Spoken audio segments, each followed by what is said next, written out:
It was an ordinary Tuesday when the letter arrived. At first, I didn't even recognize the handwriting. I had always associated my grandmother's letters with warmth and love, the kind that smelled faintly of lavender, her favorite scent. But this one, the one that arrived so unexpectedly, felt cold.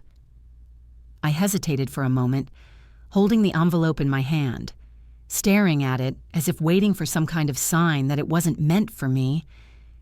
But when I flipped it over, I saw the familiar seal, Grandma's initials, carefully etched into the wax. I tore open the envelope and pulled out the crisp, white paper, my heart already starting to pound in my chest. The letter inside was brief, but the words it contained hit me like a slap in the face. "You're no longer part of my will." It read, each word like a dagger. "I've decided to make changes. You are no longer a beneficiary. I'm sorry." I felt my breath catch in my throat. For a moment, the world around me seemed to freeze.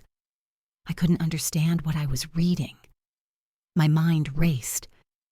What could have possibly happened? How had I gone from being someone my grandmother trusted and loved to someone she wanted to cut out of her life completely? I sat there and staring at the letter, trying to make sense of it. My fingers trembled as I reread the words, expecting them to change, but they never did. There was no explanation, no reason, just those cold, final words. How had I missed something so important? Was there something I had done that I didn't even realize? The questions kept swirling in my mind, but no answers seemed to come. I felt numb, as though the ground beneath me had shifted, leaving me off balance.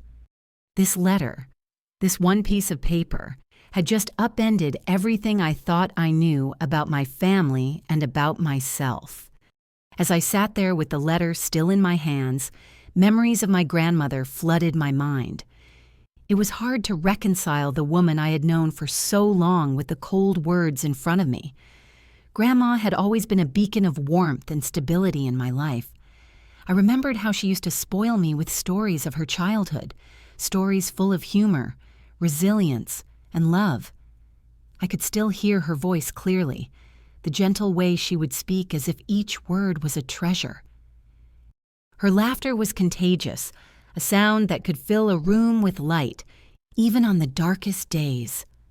We spent countless afternoons together, me sitting on her old wooden rocking chair, her knitting in hand as we chatted about everything and nothing. I had always felt safe with her, like nothing could ever go wrong when we were together. She taught me how to bake her famous chocolate chip cookies, the ones that seem to melt in your mouth. And she would always say, "The secret is love. You can't make cookies without it." I remember how she would pinch my cheeks and laugh when I'd try to make the cookies on my own, always telling me I needed more love in my mixing. Grandma had a special way of making me feel seen. No matter how small or insignificant my accomplishment seemed, she was always there to encourage me, to tell me I could do anything if I set my mind to it. She made me feel like I was the most important person in her world, and for a long time, I believed I was. It wasn't just about the big events in my life. It was the everyday moments, the hugs, the shared cups of tea, the way she made me feel loved unconditionally. But now, as I sat alone with her letter, I couldn't help but wonder where that woman had gone. What had changed between us? How had something so precious, so seemingly unshakable, come to an end? The memories were bittersweet now, tainted by the letter's sharp, final words. I felt a profound sense of loss, not just for the inheritance that had been taken away, but for the relationship I had thought would never falter. Growing up, our family was tightly knit, or at least, I always believed it to be. Grandma had always been the glue that held us all together. The house was never empty. There was always someone coming or going, be it uncles, aunts, cousins, or family friends. I remember large family dinners where everyone crowded around the table, laughter echoing off the walls as stories were shared, and disagreements quickly resolved over plates of food. Those were the moments I cherished, believing that the love we shared was unbreakable. However, looking back now, I realized there were cracks in the foundation of our family that I had either ignored or failed to notice. Grandma, as much as she was the source of warmth, also had a way of managing her family that wasn't always kind. There were subtle tensions between her children, particularly between my father and my aunt. Growing up, I never thought much of it. Their disagreements were often brushed under the rug, with my grandmother's calm presence smoothing things over, keeping the peace. But as I got older, I began to see the undercurrents of competition, resentment, and even jealousy that simmered beneath the surface. My father, the oldest, often tried to assert his influence in the family, especially when it came to decision-making. Grandma had always seemed to defer to him, even when his choices seemed impractical or emotionally driven. My aunt, on the other hand, had always been more reserved, preferring to stay in the background, quietly managing the family's finances and keeping things organized, though she rarely received the credit she deserved. As much as I loved them both, I couldn't deny that there was an underlying power struggle between them, one that had only grown more pronounced as Grandma aged. I had always believed that my place in the family was secure. Grandma had often said I was her favorite, and I took comfort in that. But now, as I read her letter, I couldn't help but wonder if I had been blinded by those warm moments, unable to see the complexities of her relationships with my father and aunt. The dynamics within our family were more complicated than I had realized, and the fact that Grandma had written me out of her will made me question my role in the larger picture. Was I just another pawn in the family game? The letter forced me to confront something I had been avoiding, the reality that family, even one as seemingly close as ours, is rarely as simple or as harmonious as it appears on the surface. The relationships were tangled, and my place within them was more fragile than I had ever imagined. The letter I received from Grandma was, without a doubt, a shock, one that rattled me to my core. But as I sat there, reading the words over and over again, it wasn't just the fact that I had been written out of her will that left me stunned. It was the suddenness of it all. There had been no warning, no indication that things had changed between us. In fact, just a few months ago, I had spent an afternoon with her, chatting about life, the family, and even the legacy she hoped to leave behind. She had mentioned nothing about revising her will. She had always spoken fondly of me, and I was under the impression that my place in her heart and in the family's future was solid. I couldn't shake the feeling that something had shifted beneath the surface, something I had failed to notice or understand. The letter, written with a cold and impersonal tone, offered no explanation, only the terse words that made it clear I was no longer a part of her plans. The shock of it left me in a daze. How could it have changed so suddenly? What happened between us? What had happened between her and everyone else? At first, I thought maybe it was some sort of misunderstanding. Perhaps Grandma was ill, or perhaps her mind wasn't as sharp as it used to be. But as the days passed, I realized that this was no mistake. She had made this decision deliberately, and she was no longer the warm, loving matriarch I had always known. The harsh reality settled in as I thought about all the times we had shared, all the moments I thought were meaningful to her. Had those moments meant as little to her as the letter now seemed to suggest? I tried to reach out to her, but she didn't respond to my calls or messages. It was as though she had shut me out completely, leaving me to grapple with the fallout of her sudden decision. The more I thought about it, the more I realized how much had been left unsaid in our family. I started to question everything: the love, the affection, the memories. What was truly real? The sudden change in Grandma's stance made me feel like I had been living in a bubble, unaware of the deeper tensions brewing beneath the surface. The absence of explanation, the abruptness of her decision, made it impossible to find closure. It was as if everything I knew about my place in the family was now up for debate. The suddenness of this shift, no warning, no discussion, no attempt at reconciliation, cut deeper than I could have imagined. And yet, I knew that there had to be more to the story. There had to be a reason behind this decision, something that had been building for a long time, and perhaps it was time for me to uncover it. After receiving that letter, I found myself lost in a whirlwind of confusion and frustration. The words, "You're no longer part of my will," echoed in my mind like a drumbeat, relentlessly keeping me up at night. I needed answers. I couldn't just let this go. Not without understanding why everything had suddenly changed. It wasn't like Grandma to be so distant and cold, and the more I thought about it, the more I realized I had to get to the bottom of this. I started by reaching out to other family members, those who had always been close to Grandma, those who might have known something I didn't. I called my cousins, hoping they could shed light on the situation.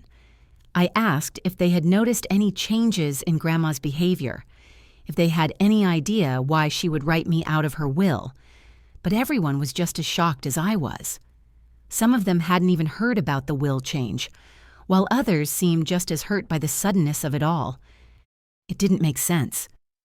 Grandma had always been the pillar of the family, the one who kept us all connected.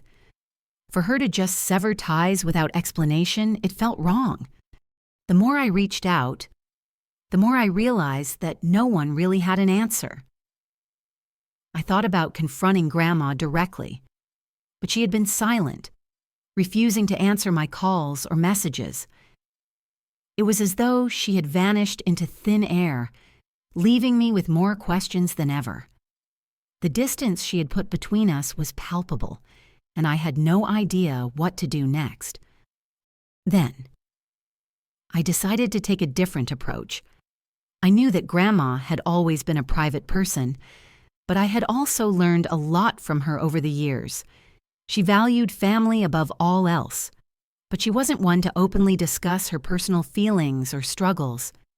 I started going through old letters, photos, and even her journal entries, hoping to find a clue that would explain her decision. Maybe something in her past had triggered this sudden change, something I hadn't been privy to. I was desperate to understand why she had made such a drastic move. It wasn't easy. Grandma had always kept her emotions well guarded, and finding anything that would explain her decision was like searching for a needle in a haystack. But as I sifted through the old pages, I came across a letter she had written years ago, one that mentioned some unresolved tension between her and certain family members. The letter was vague, and there was no mention of me, but it hinted at something bigger, something I had never known about. Could this be connected to the changes in her will? It was a small lead, but it was enough to make me feel like I was getting closer to the truth. As I continued to sift through Grandma's belongings, one item stood out: an old, weathered journal, hidden away in a drawer that I'd never noticed before. The leather cover was cracked with age, and the pages inside were yellowed, as if they hadn't been touched in years. With trembling hands, I flipped it open, hoping that this would hold the key to understanding what had driven her to write me out of her will. The first few pages were filled with mundane observations, entries about her garden, the weather, and little moments of daily life. But as I flipped further, the tone shifted. The words became more intense, more emotional. It was a part of Grandma I had never seen before: raw, vulnerable, and struggling with regret. In the journal, She described a deep rift that had developed between her and certain family members over the years. There were mentions of betrayal, broken promises, and unresolved arguments, all leading to her growing sense of isolation. What struck me most, however, was a single line in the final entry: "I can't give them everything anymore. Not when they've taken so much from me." At first, I couldn't understand what she meant by this. What had they taken? What could she have been referring to? But as I read on, I started to put the pieces together. Grandma had always been the matriarch of the family, the one who gave everything for us. But over time, I had noticed her becoming more withdrawn, more distant. She had always been supportive, but it was clear that something had changed. In the journal, she confessed that her generosity had been taken for granted, that her sacrifices had never been fully appreciated. And it wasn't just me she had felt abandoned by many, including her closest children and grandchildren. I felt a knot tighten in my chest as I realized how much pain she had been carrying all these years. This wasn't just about the will. This was about something deeper, something that had festered in the quiet moments of her life, something that had ultimately driven her to feel as if she had nothing left to give. The decision to cut me out of the will wasn't out of malice. It was her way of reclaiming control, of finally putting herself first. And as painful as it was to admit, I understood. I couldn't help but feel a sense of guilt. I had been so caught up in my own life, so focused on my own ambitions, that I had failed to notice her struggles. Grandma's quiet suffering had gone unnoticed by me, and now it was too late. The truth, hidden in these fragile pages, had become a painful reminder of how much I had taken her presence for granted. After uncovering the painful truths in Grandma's journal, I knew I had to confront her. I couldn't let the silence continue between us. There were so many questions swirling in my mind, and although I understood the hurt she had been carrying, I needed to hear it from her. I needed to face her, to understand why she had made the decisions she did, especially when it came to cutting me out of the will. I went to her house the following weekend, a mix of anxiety and determination building inside me. When I arrived, Grandma was sitting in her favorite chair by the window, her hands folded neatly in her lap. She didn't look up when I entered. The air felt thick with unspoken words, and my heart pounded in my chest. This wasn't just a conversation. It was a reckoning. "Grandma," I said, my voice trembling a bit more than I expected. "We need to talk." She looked up slowly, her eyes meeting mine with a mixture of resignation and calm. She didn't seem surprised, which unsettled me even more. I had no idea how much she had known, how much she had been waiting for this moment. "You've read the letter, haven't you?" she asked softly, her voice quiet but steady. I nodded, trying to steady my breath. "I've read the journal, too." A faint flicker of something was it.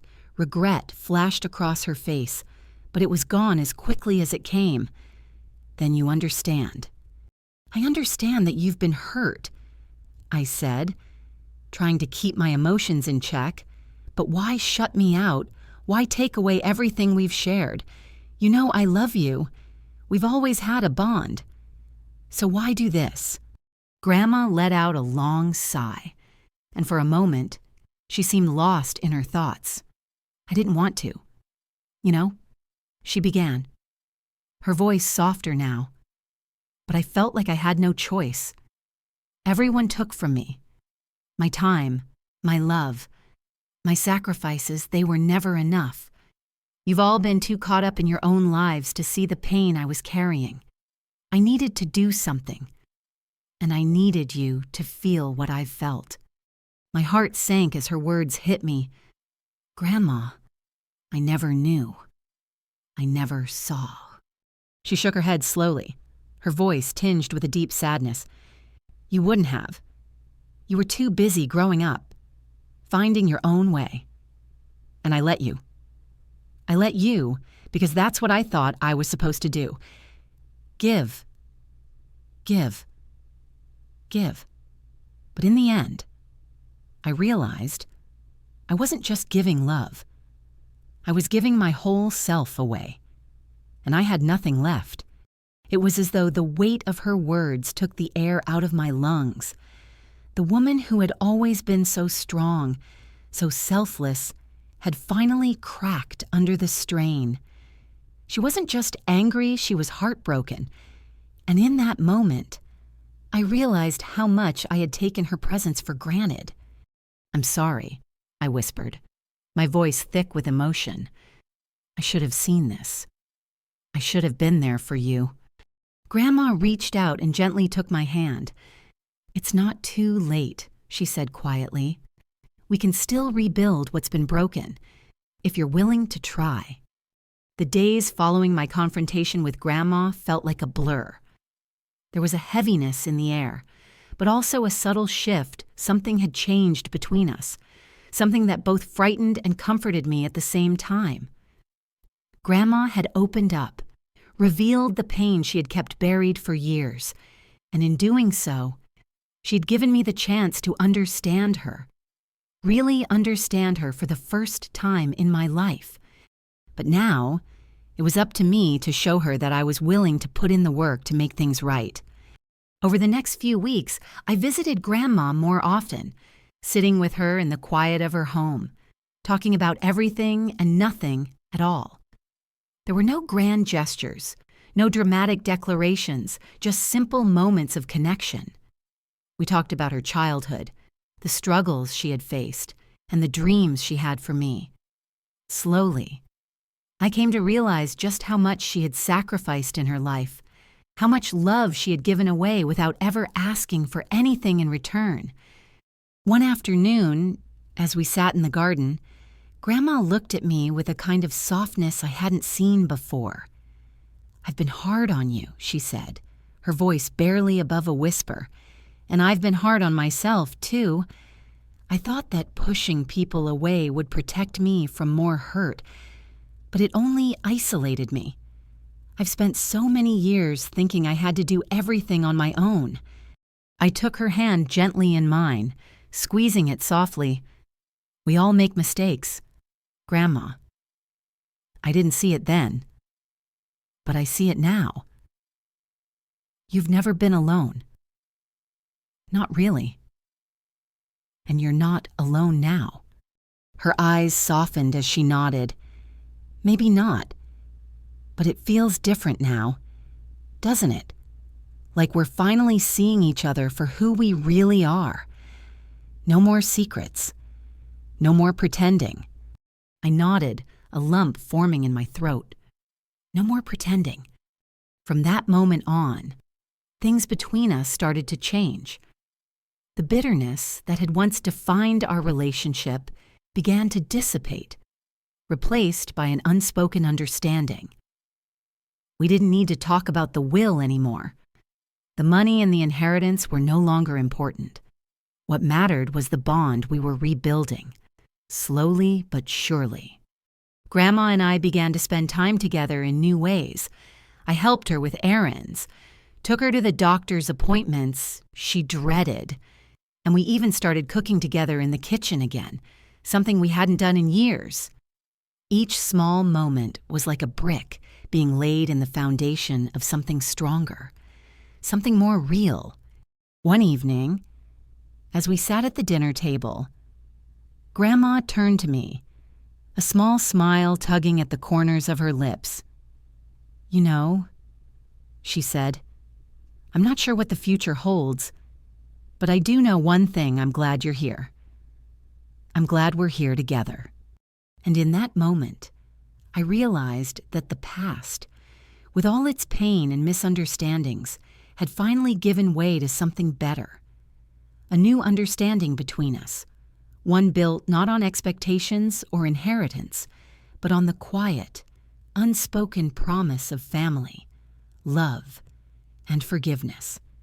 As the days passed, the weight of what had happened between Grandma and me started to fade, but the lessons learned from those painful moments remained. Forgiveness, I realized, wasn't something that happened in an instant. It was a process, a series of choices made each day. I had been angry, confused, and hurt when I first received the letter. But now, looking back, I saw how much those feelings had been clouding my ability to truly understand my grandmother and the struggles she had faced. It wasn't just about what she had done, or the hurt she had caused, but about what I had done too. I had closed myself off, built walls around my heart, convinced that no one would understand me or the way I felt.